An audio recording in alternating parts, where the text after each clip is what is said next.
21일 월요일 불평의 함정.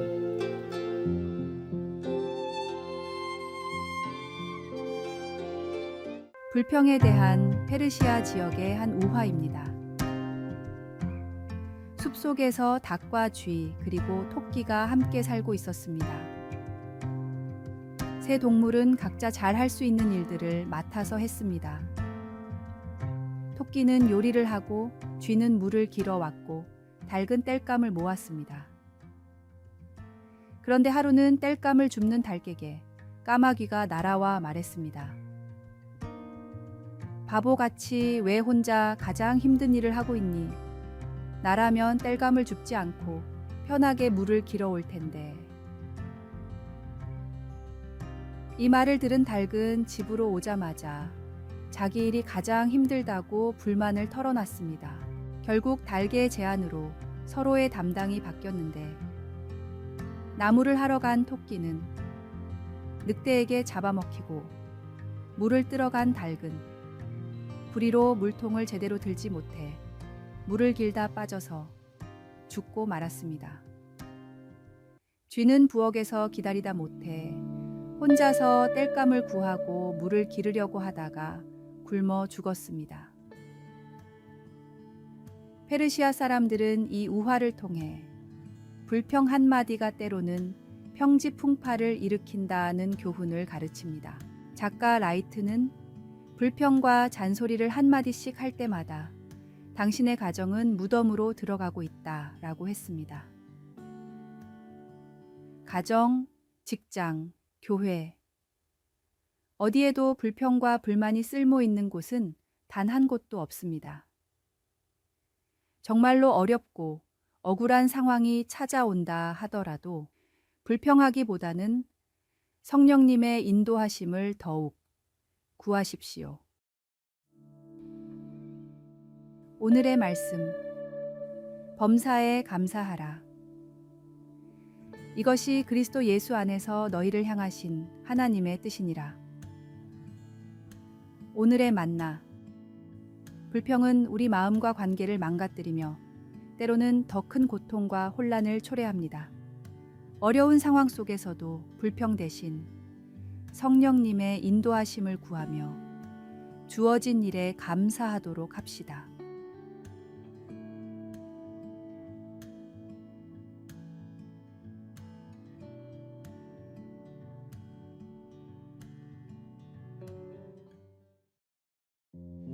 (10월 22일) 화요일 인도하심을 받아들임.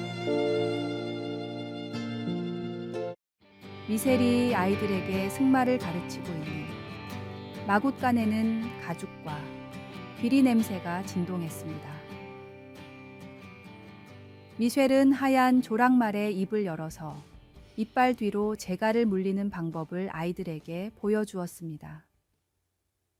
곱비를 귀 위로 잡아당기면서 미셸은 재갈이야말로 기수가 말의 속도를 늦추고 왼쪽이나 오른쪽으로 조종할 수 있는 중요한 역할을 한다고 설명해 주었습니다.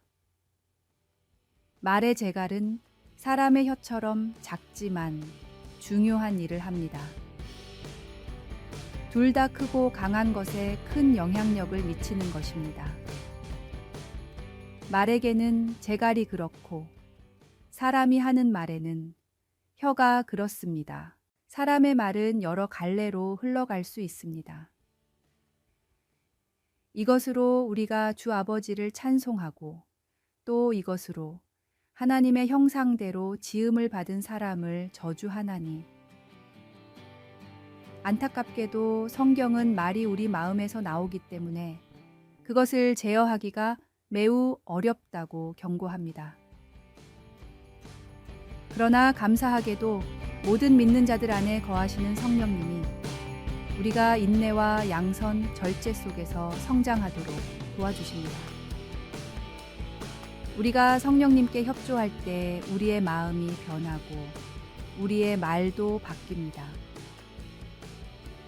비속한 말은 찬양으로 바뀌고 거짓말은 진실에게 길을 내주며 비판은 격려로 변하게 됩니다. 혀를 길들인다는 것은 옳은 말을 하도록 우리 자신을 훈련하는 것만을 의미하지 않습니다. 그것은 우리의 말이 세상에 필요한 친절과 격려를 불러일으킬 수 있도록 성령님의 인도하심을 받아들이는 것입니다. 오늘의 말씀. 혀는 능히 길들일 사람이 없나니 쉬지 아니하는 악이요 죽이는 독이 가득한 것이라. 오늘의 만나. 말은 다른 사람에게 상처를 줄 수도 치유를 줄 수도 있는 강력한 도구입니다. 성령님께서 우리의 혀를 다스리게 하시고 말이 격려와 사랑의 통로가 될 수 있도록 기도합시다.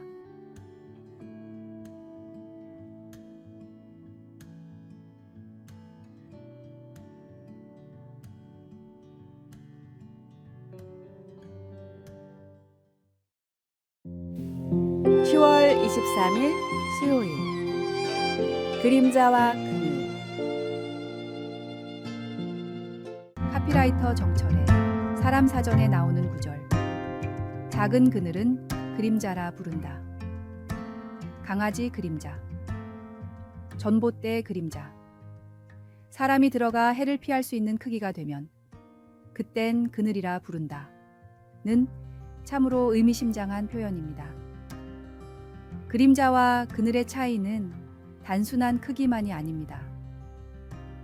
그림자는 자신의 형상에 국한되어 그저 자기만을 감쌀 뿐이지만 그늘은 그 안으로 다른 사람을 품어줄 수 있는 넉넉함을 가지고 있습니다. 하나님의 은혜의 빛을 받았을 때도 사람들은 두 가지로 나뉩니다. 자신만을 위한 그림자 속에 갇혀 사는 이가 있는 반면 이웃을 돌보고 배려하는 그늘을 만들어주는 사람도 있습니다. 성경 속 요셉은 그 예로 그는 자신의 고난과 시련 속에서도 하나님의 축복을 통해 열매를 맺고 그 열매와 그늘로 많은 이들을 보호하고 도왔습니다. 요셉의 삶은 이처럼 단순한 그림자가 아닌 다른 이들을 위해 그늘을 만들어주는 삶의 본보기입니다. 모든 나무는 그 크기만큼의 그늘을 제공합니다. 그늘이 없으면 나무는 그저 자신만을 위한 존재로 남을 것입니다. 그러나 그늘을 통해 다른 생명들을 보호하고 지친 자들에게 안식을 제공합니다. 우리의 삶도 이와 같습니다. 자기 자신만을 위한 삶을 사는 사람은 그림자에 불과합니다.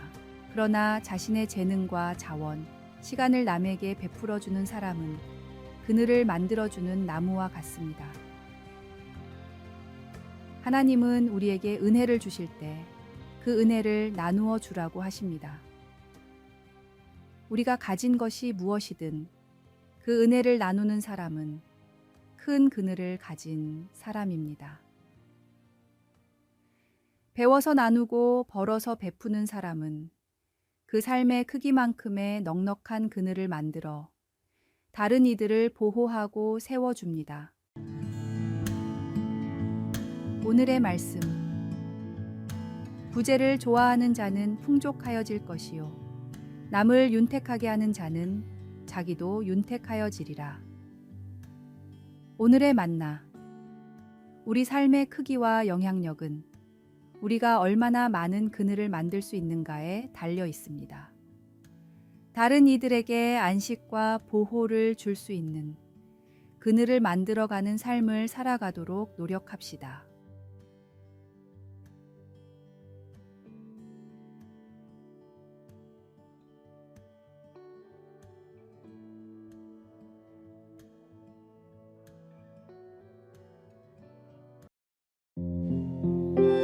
(10월 24일) 목요일. 기도할 때 기억하라. 말콤 클라우트는 영국 여왕 엘리자베스 2세가 영국 국민에게 매년 수여하는 봉사상 마운디머니의 2021년도 수상자로 선정되었습니다. 상을 받을 당시 100세였던 클라우트는 평생 동안 1000권의 성경책을 나누어 준 공로로 그 영예를 얻었습니다. 그는 성경책을 받은 모든 사람들의 기록을 보관하고 그들을 위해 규칙적으로 기도했습니다. 성실하게 기도한 클라우트의 모습은 신약 성경의 바울 서신들에 나타나는 사랑의 한 능력 있는 본보기입니다. 바울은 그의 서신을 받는 사람들에게 그들을 위해 규칙적으로 기도하고 있음을 자주 확인시켜 주었습니다. 그는 친구 빌레몬에게 나는 기도할 때마다 그대를 생각하며 언제나 내 하나님께 감사하고 있습니다. 라고 썼으며 디모데에게는 나는 밤낮 기도할 때마다 그대를 기억합니다. 라고 썼습니다. 또 로마 교회에는 항상 그의 기도에 쉬지 않고 그들을 기억했다고 강조했습니다. 우리에게 말콤처럼 기도하는 대상자가 1000명이 되지는 않겠지만 우리가 아는 사람들을 위해 의도적으로 하는 기도는 하나님께서 그 기도에 응답하시기 때문에 능력이 있습니다. 나는 성령의 권능과 강건하심에 따라 어떤 특정한 사람을 위해 기도할 때 간단한 기도 달력이 유용한 도구가 될 수 있음을 알게 되었습니다. 일일 달력이나 주간 달력에 이름을 나누어 기입해 놓는 것은 성실하게 기도하는 데 도움이 됩니다. 우리가 기도할 때 다른 사람들을 기억하는 일이 얼마나 아름다운 사랑의 표현인지 모릅니다. 오늘의 말씀. 내가 항상 내 하나님께 감사하고 기도할 때에 너를 말함은 오늘의 만나. 다른 사람을 위해 기도하는 것은 우리가 할 수 있는 가장 큰 사랑의 표현입니다. 하나님께서 우리의 기도를 들으시고 그들의 삶에 일하실 것을 믿으며 꾸준히 기도해 나갑시다.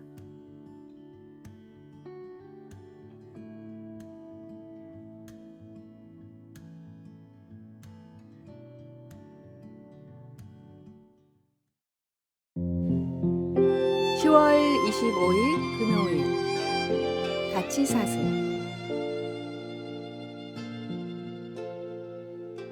가치 사슬은 기업이 운영 효율성을 극대화하기 위해 생산 과정을 최소 비용으로 엮어낸 시스템입니다. 이 사슬은 세계화 속에서 각국이 서로 긴밀하게 연결되어 있습니다.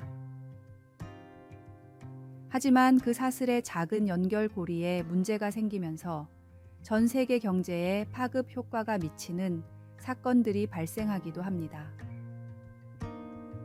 반도체 공급 부족으로 인해 자동차 생산이 지연되고 일본의 수출 규제로 한국의 반도체 산업이 위기를 겪었으며 중국의 요소 수출 제한으로 한국의 화물차 물류 대란이 발생한 것이 그 예입니다.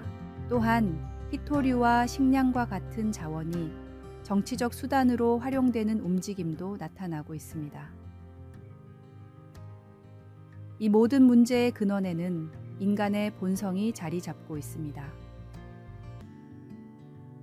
성경에 따르면 인간은 원죄로 인해 탐욕과 이기심을 가지고 있으며 이는 경제적 시스템에서 리스크를 초래합니다. 인간의 탐욕은 자원을 무기화하거나 서로 간의 갈등을 일으켜 세계 경제에 혼란을 가져오는 요소로 작용합니다. 그러나 아이러니하게도 이러한 리스크를 해결할 수 있는 열쇠 또한 인간에게 있습니다. 인간이 탐욕을 극복하고 협력과 상생의 길을 모색할 때 이러한 가치 사슬의 문제는 해결될 수 있습니다. 우리는 이기적인 본성을 극복하고 서로의 필요를 채워주는 상생의 정신을 회복해야 합니다. 이를 위해 성경적 가르침인 이웃 사랑과 나눔의 정신이 필요합니다. 이러한 정신을 바탕으로 할 때만이 세계 경제는 진정한 지속 가능성을 얻을 수 있습니다. 오늘의 말씀. 각각 자기 일을 돌볼 뿐더러 또한 각각 다른 사람들의 일을 돌보아 나의 기쁨을 충만하게 하라. 오늘의 만나. 인간의 탐욕과 이기심은 세상에 많은 갈등과 문제를 일으킵니다. 하지만 하나님의 사랑과 나눔의 가르침을 따를 때 우리는 서로를 돕고 회복할 수 있습니다.